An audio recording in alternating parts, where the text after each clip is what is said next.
Does the channel provide value? Focus on the foundation. I am a travel vlogger. It's always about communication. Build those partnerships. What are the problems that you solve for your clients? Just being ahead on the technological side of things. Leading an organization. You not only want to survive, but you want to thrive. They said it wouldn't last, and they said that you can't drive profitable and incremental revenue through the affiliate channel. But here we are, 20 years later, and the affiliate channel is alive and kicking and generating profitable revenue for thousands of retailers across the globe. Hi, I am Jamie Birch, your host of the Profitable Performance Marketing Podcast, where we talk to some of the industry's best and brightest about their careers, about leadership, and about how to drive profitable revenue through the affiliate channel. Hey, this is Jamie Birch with JEBCommerce. On today's Profitable Performance Marketing Podcast, we have Cormac Jonas.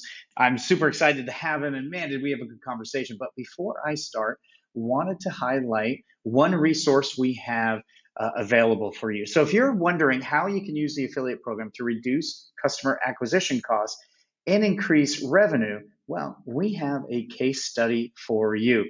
Just go to jebcommerce.com/acquisition, and you will be able to access that case study on many different ways we have for our clients reduced cost of customer acquisition, increased ROI, and increase their revenue. So this is a practical guide with real advice on how to scale up that revenue and lower your customer acquisition costs. So go to jebcommerce.com/acquisition. Now, today's guest has been in the industry for a long time, and I learned a lot about Cormac today from working as a civil engineer and his entire path to becoming a guru of partner marketing and business development and partnerships. So we talk about a lot of things here. Now, if you are an advertiser and you're saying to yourself, I really don't like the affiliates that I have. I don't think they're being innovative. Are they really reaching an audience? This is definitely the podcast you want to listen to, because we talk about the innovative ways some of the large affiliates are attracting, building, and engaging with the audiences that you need. And so if you're also thinking about whether you need to participate in and with these large affiliates, Cormac gives some really good advice on exactly why you need to. So this is a great episode in that we talk about a lot of stuff. We're recording this the first week of school, and so we talk a little bit about those kind of things. But this is a great podcast. Why don't we dive right into my episode here with Cormac Jonas. All right, Cormac, thank you for joining us on the Profitable Performance Marketing Podcast. You think after doing 10 or 12 of these, I would get the name of my own podcast now. Welcome to the show. Thank you very much. I'm excited to be here, Jamie. Yeah, so you were telling right before we got started, this week has been a little crazy for you, going back to school and everything. How is that all going? Yeah, it's kind of just been more surreal than anything else. To be fair, if I had to guess, I think, my daughter's probably doing absolutely fine with it. She's excited to be around her friends. And really, I think, a lot. She doesn't seem nearly as worried about it. I know part of parenting is to worry for them. But, overall, they seem to be doing a good job. It's just really weird. It's just, it's an odd thing, but it's our new reality now. So. And where in the country are you? I'm outside of New York City. So I am just outside of New York City in Jersey. Yeah. You guys got some sort of, is it all remote? Is there a combination? Do you know? It seems to be changing every day.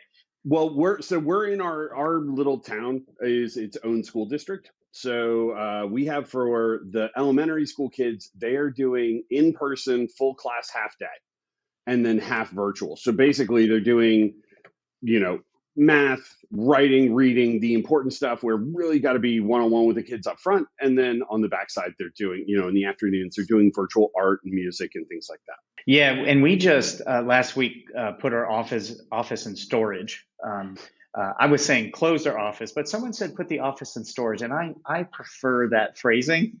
But we put that in storage and made a commitment to, we're not going to open back our office until after 2021, just get all this through, unless things dramatically change. So I've had to find unique ways to work. How is homes, the remote learning for school and the working from home, because we had this in the summer, but we were all kind of hoping that people would go back to school. Maybe we'd have a little more less distractions at home.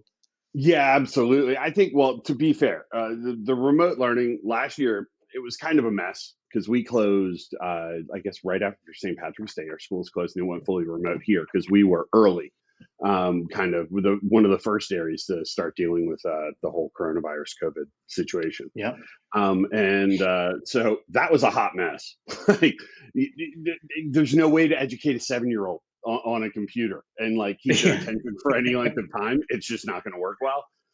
So we worked it out. I actually set her up a desk next, like up in my office where I've set up my little home office, and she's done a wonderful job. She comes up, she's quiet, she does her work, and if she needs help, she asks for it. So she's been great. Second grade seems to be going. I mean, it's early days yet, but they seem to be doing fairly well. And the transition part was really, really kind of difficult for them, but overall they've done a good job of getting the kids' computers and their computer skills up leveled enough that all of them are able to do it. That's great. I feel for the teachers and the principals and administrators who have to figure out how to deal with this. Here in Idaho, the opening day was moved back a little bit, and they are still discussing exactly how they're going to roll things out, and how long you're going to be in class. Do you wear a mask? Do you don't? What's remote learning? So it's been a bit crazy. And what's funny is we've been homeschooling for almost, I think, 8 years. And even when this hit last year, it kind of put everything through a loop for us too. Really nothing changed for our education. And we still feel like we lost March and April of last year completely. Oh, yeah, absolutely. I mean, and it's a huge disruption. They lost all their extracurriculars, all of that stuff. We've been fairly lucky. Like our New Jersey, outside of getting like the initial big slam of cases that came in when nobody knew what to do. Since then, they've done a really good job. We've kind of tiptoed our way into things, and I mean, there's huge impacts to a whole host of businesses that are really unfortunate, but kind of the public safety needs to be held into account. Until we have either a vaccine or a treatment path for diseases that we still don't know the long-term ramifications of. It's really far too. They've done. I will say, not knowing Governor Murphy, just moved here in January. No opinions of him. Don't know much of his politics, but he has done a fairly good job of handling coronavirus. So that's the extent of my experience with him so far. That seems to be the bar right now in terms of like every politician is how did they handle that? I felt our governor did a pretty good job. We have a really unique crowd in Idaho. There's a lot of people that live here because of the "don't tread on me" sort of freedom and liberty thing. And so we've had, I think he's done a fine job where the majority of the people here are very much anti-mask, pro-liberty and freedom and things. So it's been it's been really interesting to watch. Interesting is probably the best way I could put it. We had some of our clients, and this has impacted so many people so many different ways, and ways I would never have thought of.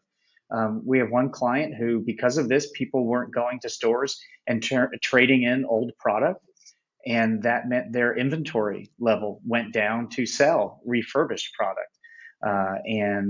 They're waiting until they get, they're pivoting and finding new venues to find the product. But this, the pandemic sure has opened up a lot of unique issues that I would never have thought of. Yeah, absolutely. I mean, it's been, there's a lot of weird things that we're learning both about like our supply chains and, kind of areas of our economy that I think a lot of people didn't really have a great understanding of. I mean, even they're saying now that people have stockpiled so many sodas and beers at home that there's an aluminum can shortage because they're unable to recycle them and get them back into circulation. So Wow. there's all kinds of these weird things where like our economic systems in a lot of cases are not really well tuned. If you look at the disruptions of things in tech like Uber, Airbnb, a lot of our systems aren't really set up to handle disruptions. And in a lot of, the tech space has done a pretty good job where there's a bit of an adoption period where you have some Yeah. room to adapt. This was really kind of hyper immediate, for a large swath of the country, where, they just stopped going out and spending money. And in a lot of cases probably didn't have money to spend. They're confined to their homes. They can't really go anywhere. And the impacts of that, I think there's going to be some amazing learnings. I'm sure. I'm a big fan of the University of Chicago and a lot of the economic studies they do. I am sure there's some awesome stuff coming out of there here in the next couple of years, where really, behavioral economists, this is kind of their ideal laboratory for learning and testing things. Because you have, you're actually able to do the what if people stop going to stores. So it gives them an ability to dig in. It'll be very interesting to see kind of the learnings that come out of it, and how is it possible for us to plan for things like this? Especially we can take learnings from things like this and apply them to disaster recovery on a localized area. Are there ways that we can help get businesses and restaurants back up to speed much faster? Because of learnings that we had from supply chain issues with COVID.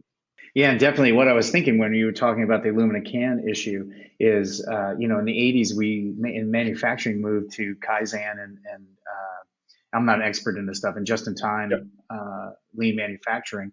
And it has a lot of advantages, but this has shown, I think, and hopefully we get listeners that tell me I'm full of it and I don't know what I'm talking about, but it seems like this is where it isn't good because we don't have those stores. We're making things that are, being consumed in a few days, a few weeks from now. And this has definitely shown the weakness in that system. But large ramifications. Love the Chicago economics thing. I definitely agree with you there too. That'll be some pretty interesting stuff coming out in the years to follow. Yeah, I mean, I'm that sort of stuff, especially in case studies, and also watching out the other side. There will be a swath of new businesses that pop up out of this, and also, we don't really know. I can tell you, like our family, we've transitioned from a very event oriented, going out doing things, to much more. We basically built a summer camp in our backyard. And, does that begin to evolve over time where, even post-COVID, where people kind of, hey, we don't need to go and do and be quite as busy. Our lives are busy enough as is. Let's take more time and kind of spend time with us. And, that part of it, I've really enjoyed. Like, it's been pretty awesome, getting to watch the kids grow up on a daily basis, despite having them join sales calls and drop into trainings and just generally disrupt things. But, I mean, they're curious. They're a lot of fun. And it's, that part, not missing the majority of their waking hours every day is pretty awesome. I like that. Yeah, definitely. I totally agree with you. It'd be interesting to see how that shift away from outside of the home events, because we were very similar. We had a plan for this summer. I know that's funny to hear now, but we were gone doing things 3 weekends a month and being really, really active. But I wonder if you combine that with, the shift, especially with the millennials, of instead of consumption to experience. I wonder how those two things will kind of play out in consumption and consumer behavior over the, as things open up. Does it come back? Have we been in kind of lockdown for long enough where now it's really the change is held on? I don't know. Yeah, it's going to be interesting. I mean, we did a family vacation where this summer to go see a rocket launch. All my kids are of the ages where rockets are total magic and the greatest thing in the world. And so we can, burn a long weekend. We just did it differently. We rented a house away from people. We made we ordered out. We wanted to support the local economy similar to how we would have. And we just ordered takeout from them. So I think you can still get some of the experiential. One really cool thing, and apologies for, this East Coast bias. We have an awesome thing if anybody's in New York or on the East Coast. They're now down as far as DC and I think as far north as Boston. But a group called Cook Unity, who we have no affiliation with. I just buy their food, so no hidden ad. But they have taken out of work restaurant cooks and chefs and begun to do heat and eat meals where they deliver them on a weekly basis to your house. I think you can get it more frequently than weekly too. But they're incredible high end. You can get, steak and asparagus, and all the meals are $10 because they're not wow. paying for the overhead of a restaurant. And I don't know if, I'm hoping that, it allows some of these really awesome places to stay open or to adapt their business models. I don't know how successful they're being, but I think services like that and things like that are going to be the way, especially the younger, millennials, Gen Z, the younger folks will make experiences in a way that's both socially responsible and also low risk to themselves. And so, Wow. I And what was think that that'll be how it business? goes. Cook Unity. They are. It's out. We discovered them not that long ago. I just noticed that they had. They started. It was the top 50 New York private chefs, and you can. They have awesome food and meals. They do a little bit of everything, and they're expanding rapidly. So if you see it, check it out. I don't know. I don't get anything for it, but I don't need to. Hopefully, it helps. Yeah, I'll try to add them to the show notes. Cool. Adaptation is pretty interesting. Let's talk about your adaptation. You are currently, how about that segue, right? Yeah, not planned at all. But you have a long history. You've been in the space for a really long time, and you've had a bunch of different roles. So why don't you tell our audience who may not know you as well as I do, like how'd you start, and what was your career path like? Sure. It was actually pretty funny. It was I started out. I was actually working with a civil engineering company. We were building the Nationals stadium in Washington D.C., where I'm from. And so we were building that, and then kind of when the whole 2008 kind of crisis began, we had a huge layoff. So I went and had a friend of mine who ran a small lead gen company, pretty much out of a very small office, and was doing, kind of very basic lead aggregator functions. I went in there and said, hey, I can't work in my field and keep my insurance, but I can work here and, kind of earn some money until we figure out what's going on. Really kind of delved in. It was super interesting. I like the fact that you could build something quickly, get it out into market, see how the people reacted to it, and kind of analyze and shift from there. I was there at Blue Keel for about 4.5, 5 years. And kind of, helped they expanded greatly over that time and continued into the lead gen space. I then went to a company called Intella, who was an emailer who and was helping them build out their lead generation business on that side.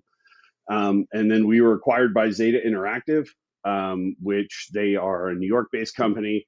And I would kind of help transition the products over to them, but was offered an amazing opportunity from a friend of mine, Amanda Carr, who used to be at Macy's, recommended me for a job at Retail Me Not, and that I will owe her forever. And I'm pretty sure every time, if there is ever an affiliate summit again, I always try and seek out Amanda and say thank you, because that was really the transition. It was awesome. I got to go to RMN at a time when it was hyper creative. Things were really exciting, building new things, kind of, it was really, it was a pretty awesome place to be. And so that was really where I think most of my skills developed. I was able to learn under some incredibly smart people there, and just was very fortunate, to kind of in hindsight, very fortunate to get the travel vertical, which was ripe for growth with Retail Me Not. It just needed the right level of attention. And so that kind of, having the travel clients led me to kind of see some of the gaps in the data where we weren't filling users' needs. So repeatedly kind of started with asking, went to asking sternly and finally just like, yelling and screaming with our C team there to build a travel site out. And eventually, I think mainly just to make me go away, they said yes. And so we built out a travel portal that, accomplished all of the goals we were looking to do. We had, kind of at its net, the page had suboptimal, page stats, and we were able to, dramatically reduce the bounce rate, increase the time on site, show that users were, kind of some of the guesses we had being retell me not, are people there to shop? Or do they have their mind made up? And we saw, especially with the travel data, they're still actively shopping. They're looking around, they are hunting around both our site and others to find the best deal. And, effectively, in a lot of cases, it wasn't so that they could, they weren't looking for a coupon to afford, to get the discount. That was part of it. It made luxuries more affordable. We didn't see kind of, a lot of coupon usage at the low end. On the $49 a night hotel rooms, people weren't really hunting for coupons. It was when they were looking for, a $3,000 and $4,000 trip, they were driving really well. Good AOVs, good volume in those spaces. And I think, it was pretty awesome. But yeah, that was certainly the place where I was able to grow. They really kind of opened, it was an awesome place to be. Austin, I miss it to this day. It was one of my favorite places in America. And so that was pretty magical. After I left Retail Me Not a little over 2 years ago to go to help Global Savings Group expand into the US and build out their operations, which went very, very well. And then kind of more for our children's educational needs. We had a first grader who they wanted to move to fourth grade. And so we realized that the schools there probably weren't going to be a great fit. So we were able to get her up here and get her into a program that would, keep her challenged and engaged. And especially, how we worked with agencies and OPMs and really reimagining kind of the ways in which we had run the business in the past. And so, it's kind of sitting down and looking at everybody's processes and seeing, hey, is this, are these bespoke? Can we adopt some of these over, and really making sure that we are doing this in the smartest way possible, because it is a wonderful opportunity that sits in front of us to really bring a group of amazing products to the market. And, we want to make sure that we do it right. So we're trying to, I guess, hurry but not rush. We want to do it quickly and properly. So, it's been a lot of fun. It seems like a far cry, or a long way from building a stadium to partnerships and affiliate marketing. Do you view it as, was it a complete career change, or do you see a common thread through the whole thing? There's a bit of a common thread. So I will say, I was ready. I thought, little secret for anybody who looks, 95% of like civil engineering now, it comes out of a computer. It's not super creative. In my mind, when I started going down that path, I thought there would be more creativity and kind of creativeness that went into it. So that was it. I think there's a creative thread that runs through all of them, where I like to build stuff and make stuff and do stuff. I'm sure, some of my old Retail Me Not friends, especially Cotter, would probably say that, looking back, maybe, finding a sales guy with an engineering background would have saved him a few gray hairs. But, I think it worked out all right. But I definitely think, I will say certain things really helped me. Construction sites are not always the friendliest, most welcoming workplaces. And so you learn how to be determined, and you learn how to deal with people who don't want to necessarily do things the way you want them to do them. You have to get the job done. It needs to be on time. It needs to be on budget. And if you're not, you start incurring penalties, which nobody likes. And so, you have to figure out how to navigate difficult situations, weather, other things. The shift to tech was really fairly easy, because generally the people are pretty nice and straightforward and all mission focused. So that made it much easier. You're not competing with the weather, usually, outside of, we would have to close the offices if they threaten snow in Texas, because Texans just roll it up if they say it might snow.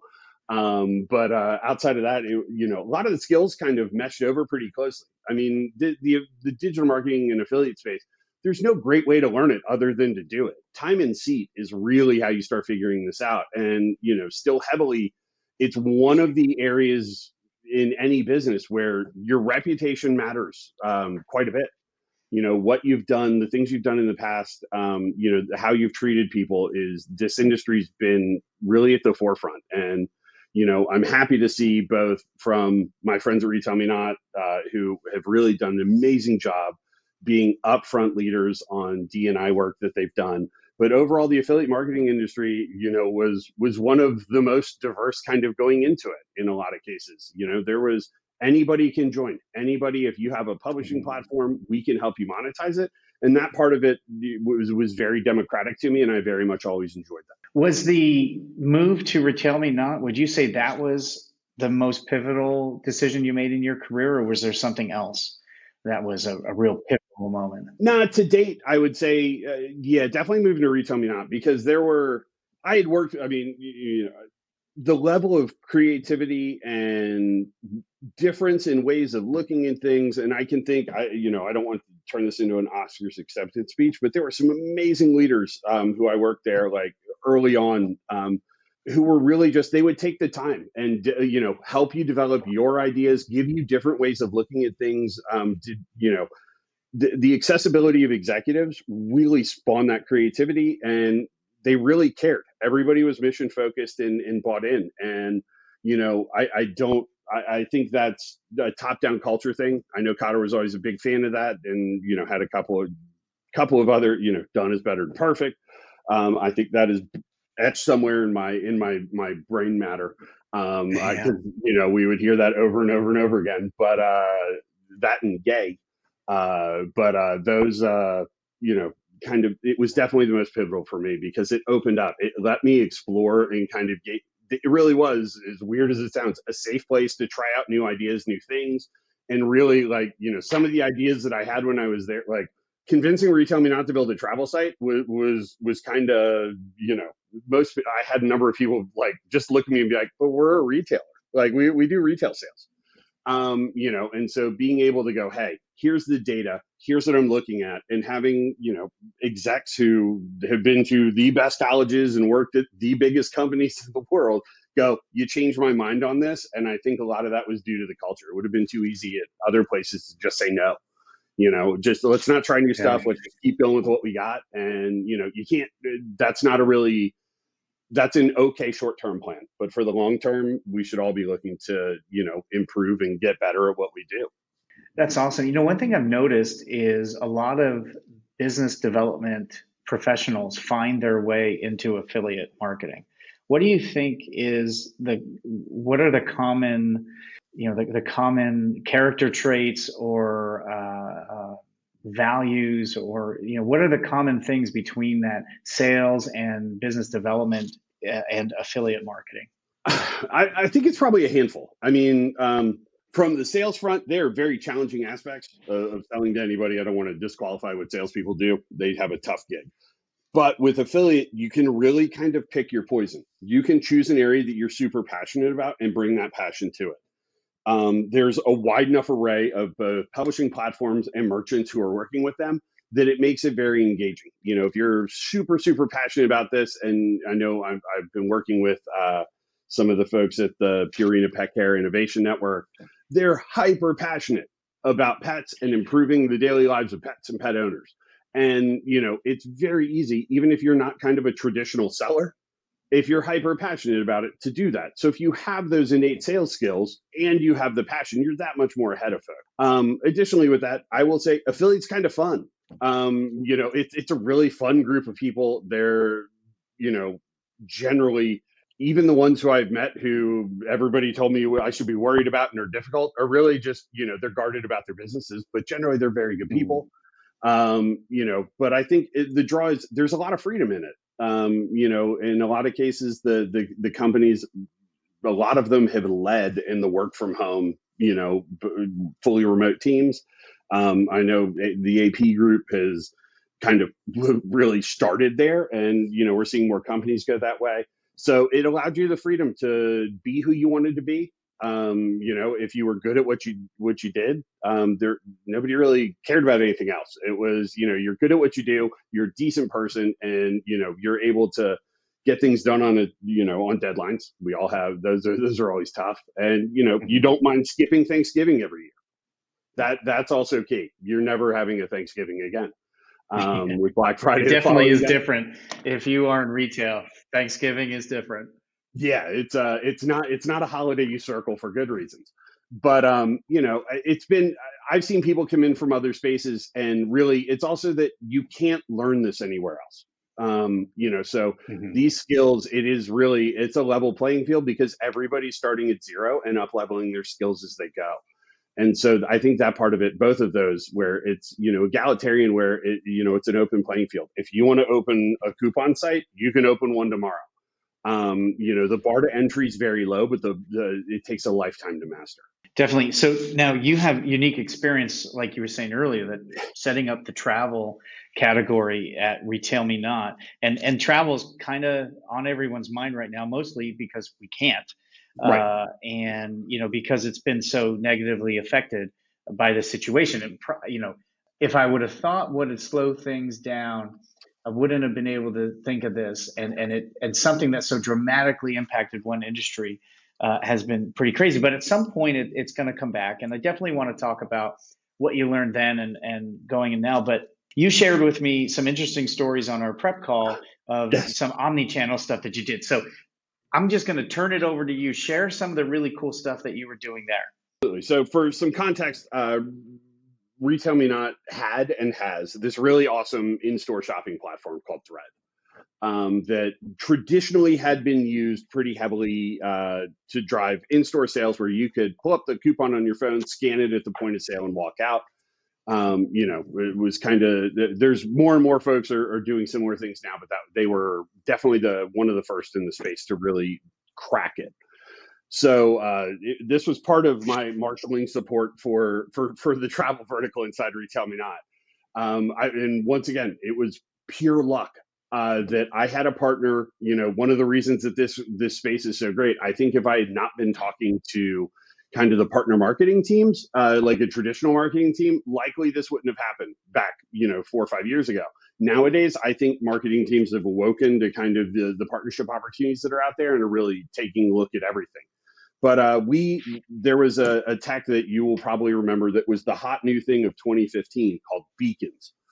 Yep. And beacons came and went and didn't do much. They're starting now to really kind of catch on and do more, but it was a little bit limited then. So what we had done was we worked with the MGM group, and we said, hey, we want, we have a hard wall on gaming. We know that we can't do any mobile offers or anything to push people into a casino. And I was like, but we have no issues pushing people into restaurants.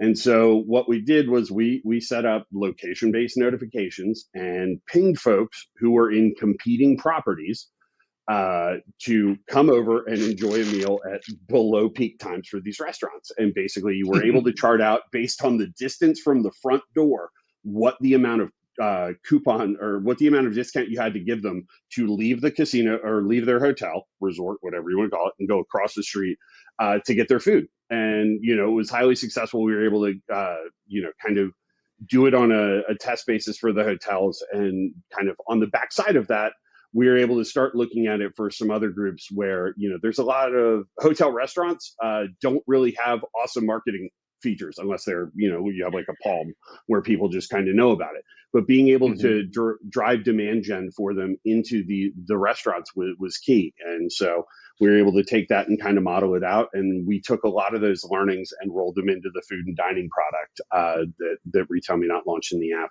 I think in 2017. I might be off on the year. It's been a while and I'm old.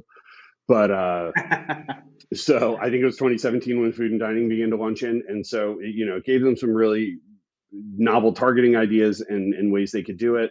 And again, it showed them that our travel audience, was highly engaged. We also did tests where we would deliver push notifications to users who we saw coming out of airplane mode in airports. And so we had a fairly long lag timer to make sure you weren't dropping people off or anything else. But once we saw people would spend about 10 or 15 minutes in an airport, we would ping them and let them know, like, hey, we have really good hotel deals. Here's some food deals in this town. Here's some, amazing rental car deals, any of the options that you would be game for. So that, let's say you're looking to rent a car from, well, I'll use Hertz because they're no longer with us. But you're looking to rent from, this rental car place, but the line's like 30 people long. You can get a push notification from the, like, hey, we have no line and we'll give you 20% off. And so it gives a way for, the smaller locations and situational marketing, making sure if you're brand new to a new city is getting a push notification with like, hey, here's all the really good restaurants that we love. And here's where we already have discounts set up for you as an incentive to go in. The setting up those pushes really, we had really good results for both, car rental, Uber, restaurants did very, very well as well. Did you experience any pushback on like, whoa, how do they know I'm in line for a car rental, and the creepiness? Did you get any consumer pushback on that?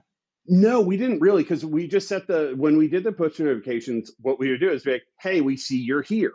And also, we had a very high percentage of our app users who had location services enabled because they used it frequently in malls. So because that experience replicated closely enough, and they're still in the market to shop. It's just that you might not be top of mind with them at that point.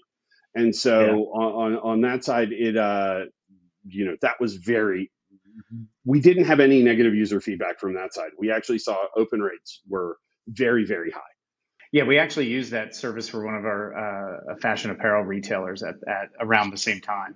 And that was a really effective way to make sure that they got into the store and giving them an offer that would incentivize them to make a purchase. So I can definitely tell you from the other side, we definitely saw it work as well. Yep, absolutely. So I'm glad that we have aligning data from disparate data sources. So that's good. Yeah. But it was awesome being able to test those, and really that was kind of led me into the next one, which was a really fun test that I would like to make sound more glamorous, but basically I wanted to, when we merged, we were purchased by Harlan Clark Companies, who owns Velasas, who does paper coupons that show up in your mailbox. Kind of long story short, but they still ship coupons to be like counted and weighed in warehouses, and it seems horribly inefficient. I thought we could digitize it, and I thought we could use our platform to do so. So we were lucky in Texas to have one of the greatest grocery stores in the whole wide world. It's called HEB. If you're ever in Texas, go to that, go to Buc-ee's. You've seen most of it, most of the really important, cool stuff, and then leave the locals to enjoy the rest. But HEB was awesome. They have these yellow coupons that they used to hang up in store. And, it was funny. It always used to make me laugh as somebody who had frequent conversations about, is this incremental? Every time I went to the grocery store, I looked at their coupons and went, those aren't incremental in any way, shape, or form. You're finding them at the point when you put Oreos in your cart. And you just learned you get extra 50% off if you tear this tag off and take it up to the counter with you. So I started going in the mornings, and I would collect 10 or 15 for things that I thought our audience would like. So we tested a wide variety of items. But basically, I was a parent of young kids, knowing that I was breaking a rule where you don't market to yourself. But I kind of made the guess that I make a ton of grocery store trips because we're always out of something. So the kids either eating too much of it or not enough. And so back and forth, we go to the grocery store. And so we really targeted at parents of young children, figuring that they would be, good targets. We just simply took in the codes, took in the coupons, digitized the codes, and then went and tested them in store before we went live. And we pushed it live to 12 locations in the Austin area. And they would basically, when you pulled into the parking lot, we would give you a push notification at HEB saying, hey, here's some great in-store coupons for HEB.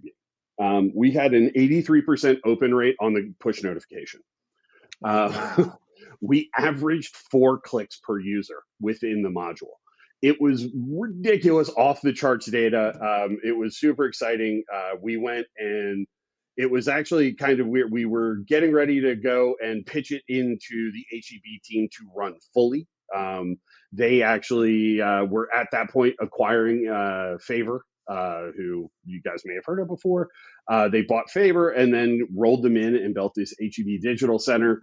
And Retail Me Not chose not to productize it. I don't know if there was, pushback on the CPG side or kind of how it worked, but I can tell you if you have the HEB app, which I do, even though I don't get to use it a whole lot anymore, they have launched the yellow coupons in the app, and it works tremendously. In the CPG space, this is a huge opportunity. The speed, we were able to cut down tender times. And so basically they're getting more people through their lines because of how we can stack codes effectively. And man, it was absolutely phenomenal. Yeah, because we could do talk about like an incidental and accidental benefit. Yeah, absolutely. We weren't even counting on that. And when we talked to HEB the first time, they were like, I can scan 20 coupons in like 3 seconds now very easily simply by holding it and scrolling the screen. It makes it very, very easy. I even, V2 would be you go in and pre-shop and then we give you a single barcode that applies all the coupons, things like that. But I think it will have to come. That's going to have to come from the CPG companies. And currently, I think there's probably a handful of things. If I had to guess, usage rates for the CPG companies would probably be a net negative. I don't want 83% of people who see my coupon to use it. I like it as being kind of like a billboard. I don't know. I'm just, kind of guessing it, but if I see a really good coupon, most people forget to cut it out, but they'll still probably pick up the product anyway.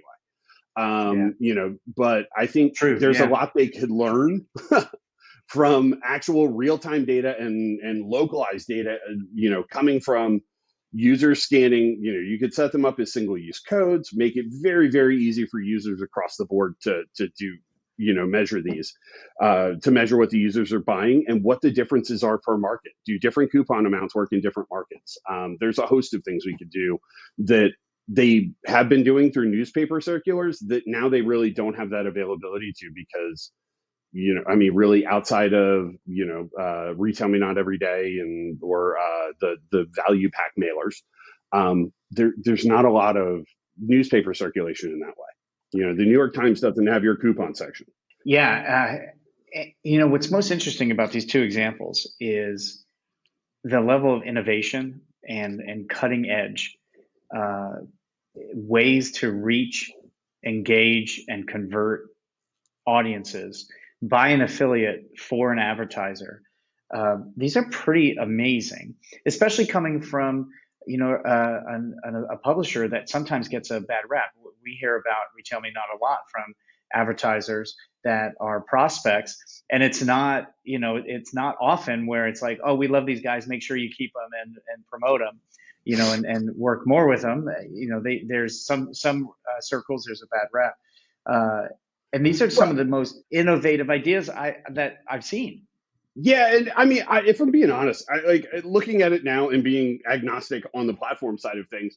I think it's probably twofold. If I look, you hear negative things about all of the massive publishers because, as soon as you get to any sort of massive scale, the merchant becomes more dependent on the publisher than the publisher does the merchant in many cases, outside of a handful of brands where the brands drive demand.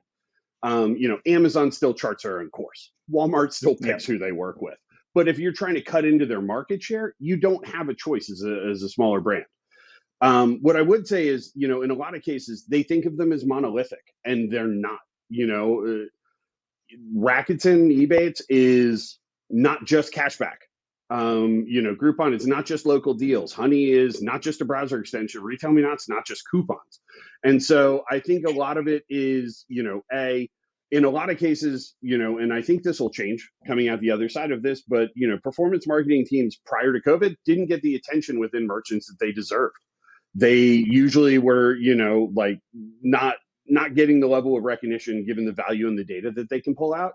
If I look compared to a display platform where I get clicks and, impressions and click-through rate, the level of data and product level data that I can pull out and audience level data that I can pull out of the affiliate space is much greater.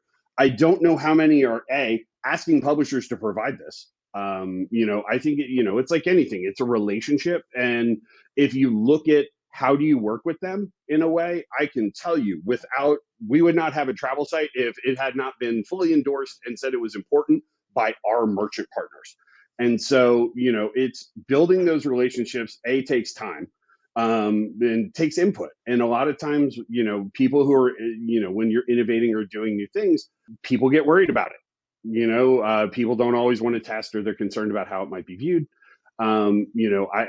I was very lucky that the Expedia group that I worked with and Booking Group in the U.S.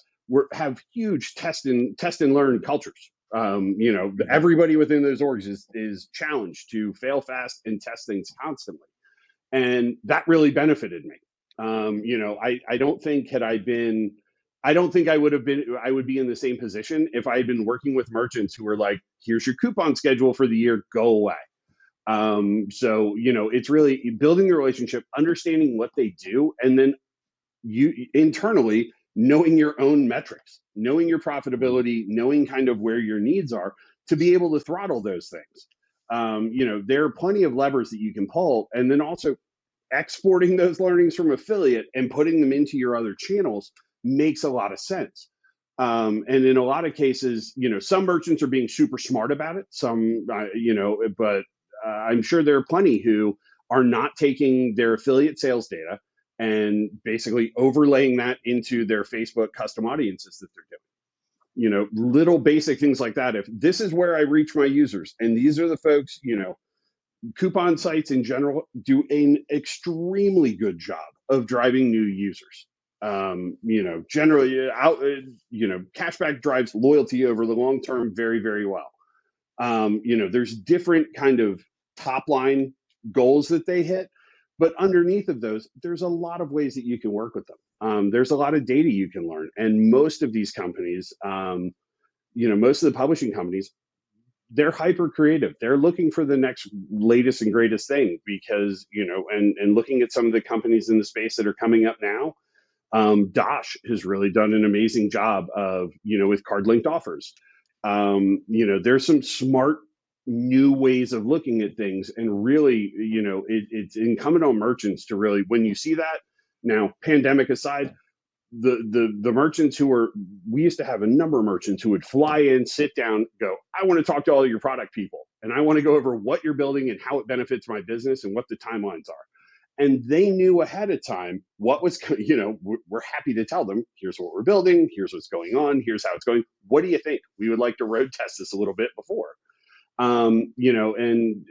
If merchants engage at a higher level, and really, we're able to get some of their senior leaders looking at the channel and bringing their creativity and their experiences. And, I'm sure it would up-level what we do in the performance space and on the publisher front. There are learnings that they have from television commercials and print commercials and things like that, those data sets that, the publishers would do amazing things with them if you were able to provide them some baselines and here's what we like, here's what didn't, and it's a lot of it. One of kind of the recurring theme is it's trust. If you trust, I had certain partners in the travel space who were sharing profitability. They were telling me how much money they made on the sales that we were driving, and for most merchants, telling a publisher like, hey, here's how much I made, like in their mind, they're like, well, now you're gonna ask for more commission. And I was like, no, I understand you have a margin you need to keep. This only works if it works for both of us. Like, and so on that side of it, I think on the merchant side, really up-leveling really what they do in terms of interfacing with the publishers in the space, and then also getting out and evangelizing a little more than they probably already do.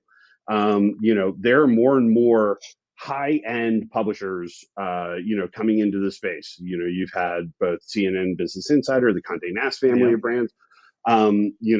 These were brands that when you mentioned affiliate, if I 5 or 6 years ago, if we'd been at an affiliate summit and said, hey, I'm going to be working with the CNN and New York Times teams, people would have just laughed, in that kind of realm. So it will continue to expand.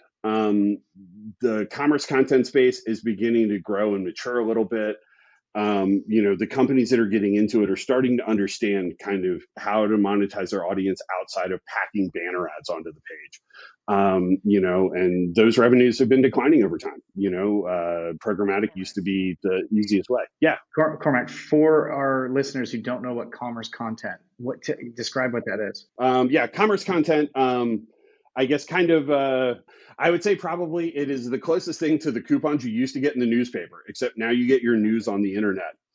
So it's, commerce where either they're doing, Wirecutter does amazing reviews on products, and then, they will monetize the affiliate links used in there. And if you choose to buy, they earn a commission, which allows them to keep going. As opposed to, back in the day, if I remember Yahoo takeovers. Now this is dating myself, but Yahoo takeovers were like the greatest thing you could do, and you would have the side rails and all this stuff. Those were high dollar flat fee placements that you really didn't have any sort of expectation of performance around. And so this allows the news sites and content creators, really is all it is people who create unique and bespoke content that have an engaged group of readers. It allows them to monetize it in a way that is transparent generally to the reader. They always tag it and tell them, hey, if you buy something here, we're getting a commission. Because ultimately that reader is more important to them than the commission. But it allows brands, especially smaller brands, and SMBs would highly benefit. There's an air of legitimacy to having some of these publishers who have these massive followings review your product and put up your product even on the website is hugely beneficial to it. And so commerce content will allow non-traditional publishers into the publishing space for affiliate and partnership marketing. Awesome. Thank you for that. It seems like, when we talk about, what I brought up before of like Retail Me Not and some advertisers, having a problem with it, it seems like they need to shift their mindset from, I don't have an affiliate problem, I have a relationship problem. Because if you aren't engaged in some of these really unique ways that affiliates are engaging with the audience you're looking for, then that's probably not a problem with your affiliates. It's probably with your relationship with the affiliates. A lot of people do the set it and forget it, and they're not building those strong relationships, so they don't get into these beta tests of new ways to engage consumers. They don't get access or even know that anything is going on that can better reach the audience that they're looking for. And then you combine that with, and I've been doing this since '99, so probably for the first, I don't know, maybe the whole time, advertisers have always felt they were in control. There's a view of, well, I think some of this is incremental. I'm not quite sure, but the affiliates got to do what I got to do. But affiliates have built up. I remember talking to someone about JEBCommerce, and an advertiser said, well, yeah, do they really do anything? I'm like, I'm at an Exxon gas station fueling up my car, and I see a JEBCommerce sticker, and I'm eating a McDonald's set of fries, and JEBCommerce is on the back of it. So I'm pretty sure, they're reaching new customers. Yep. But now you have, like you said, they have become their own thing. And the example I always give to like a loyalty site is, if I'm going to the mall to buy a pair of jeans, I'm buying a pair of jeans. If you're in that mall, you may get my purchase, but if you're not going to. And now affiliates have built their own audiences. They own that audience. And I wonder if there's that shift is going on, and advertisers are struggling with like, okay, now I have to be there, and I don't have as much power as I did 5 years ago, because I want access to that audience, and it truly is a different and unique audience. Yeah. Oh, absolutely. And I mean, yes, there's a handful of places where, really, and I think there's probably 6 or 7 enterprise size publishers where they have become their own marketplaces.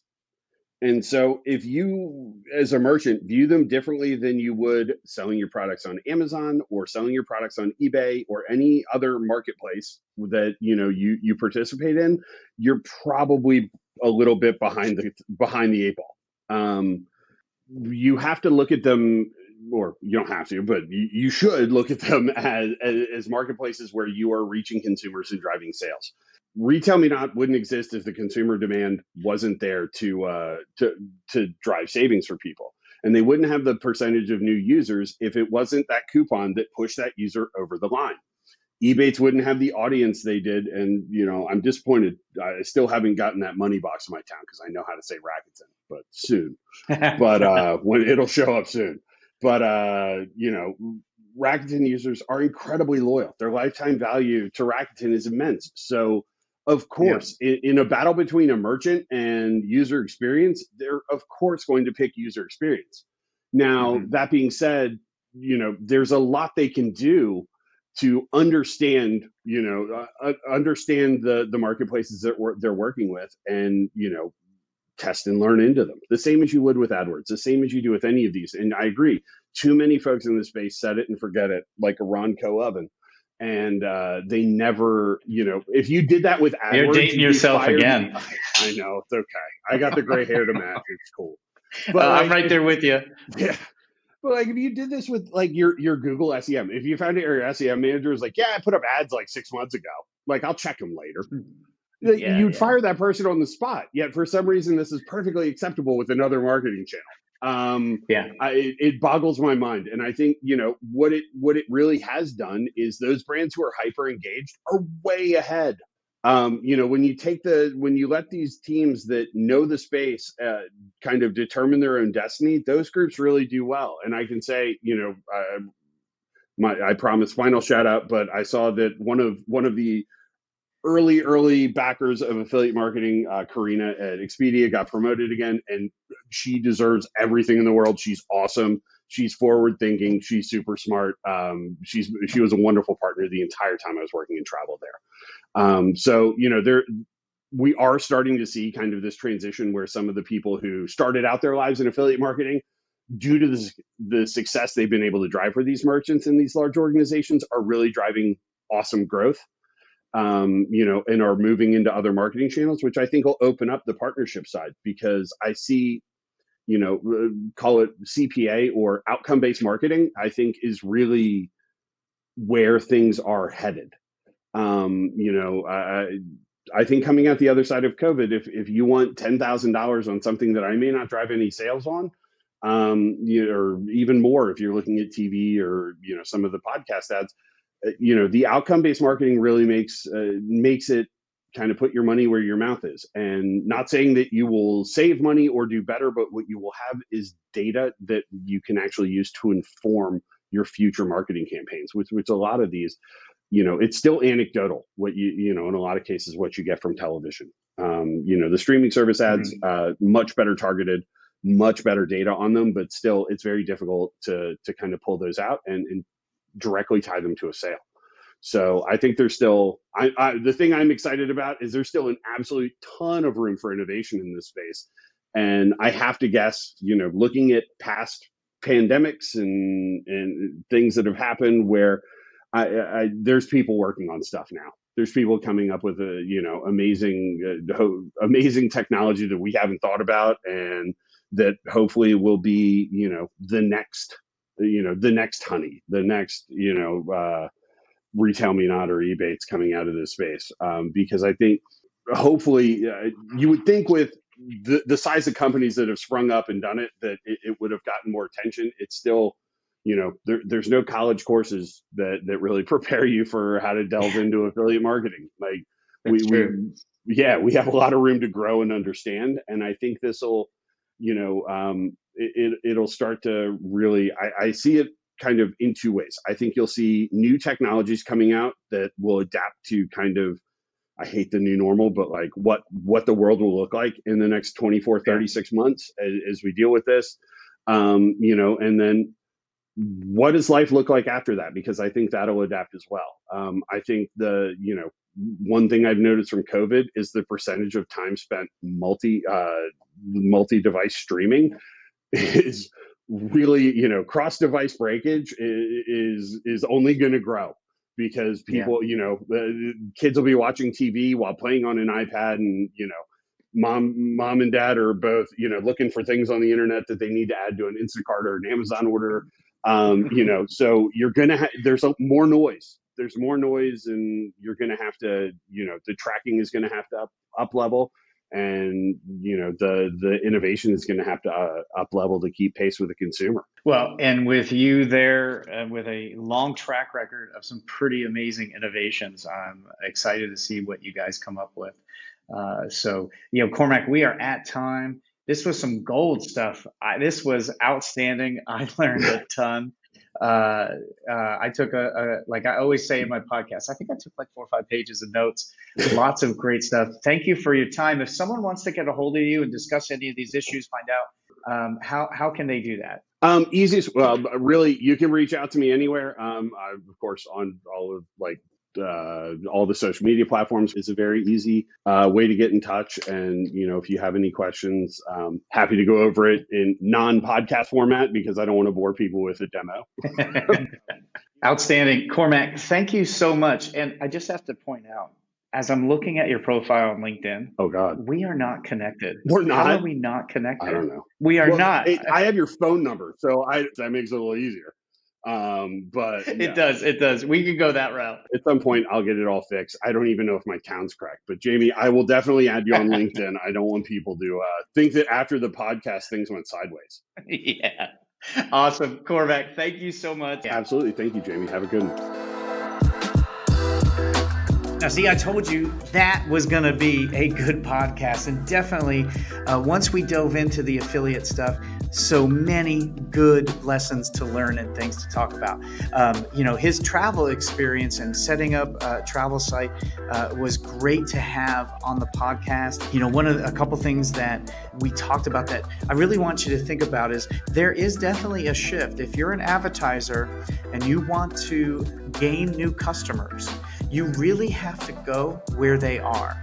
And affiliates are getting better and better every year at creating an audience, like Cormac said, affiliates are marketplaces. So they're creating the marketplace. And if you want to be there and you want to get the attention of that audience, that's where you want to go. Consumer behavior has shifted a little bit. And one thing that I said that I really want to bring out is maybe you don't have an affiliate problem, but you have a relationship problem. And like I said in the podcast, if you're not getting incremental sales, if you're not getting new to file customer acquisition, if your costs are high and your revenue is low, a lot of times advertisers will think, well, I have to, the affiliate program isn't being successful, or I need to change the affiliates that I have. That may not be the case. You may have a relationship problem. As all these things, really demonstrated, it is important to have a solid, mutually beneficial, transparent relationship with your affiliate partners on a one-to-one basis so that you can drive sales and revenue, customer acquisition, and reach your goals. And some of these were amazing, 83% open rate, 4 clicks per user on some of those things.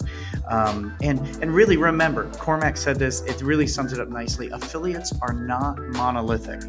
They do more than one thing. So even those coupon sites, many of them do not just do coupons, they do many things. And how do you find that out? By building strong relationships with them. Evaluate them individually. So did want to let you know again, if you want to find out and read ways that we have reduced customer acquisition while increasing revenue through the affiliate program for our clients, then definitely go to JEBCommerce.com/acquisition and download the case study there. It'll give you all the practical advice that you need in how you can both reduce your customer acquisition costs and increase revenue. So I hope you enjoyed this podcast episode and found value in it. If you did, please go to iTunes, Stitcher, Spotify, and your podcast player and give us a thumbs up. A 5-star review would be great. If you found it valuable, please share it on your socials and send it to someone that you think would benefit from this. My name is Jamie Birch from JEBCommerce, an affiliate management agency. I've enjoyed presenting this to you today. If you need any help with anything, you want to just talk about your strategy, you have an affiliate marketing or digital marketing question, you can email me at gethelp@jebcommerce.com, but you can also set up time with me for free, no charge and no commitments of anything. You can go to calendly.com/Jamie Birch and you can set up 15 minutes, 30 minutes, even an hour with me and we'll just chat about whatever you need assistance with. So it's one of the things that I've set up since the pandemic happened, just to help all the businesses. If I can help you in any way, please, you can use those two methods. You can also call us at 800-208-6215. So thank you and enjoy your day.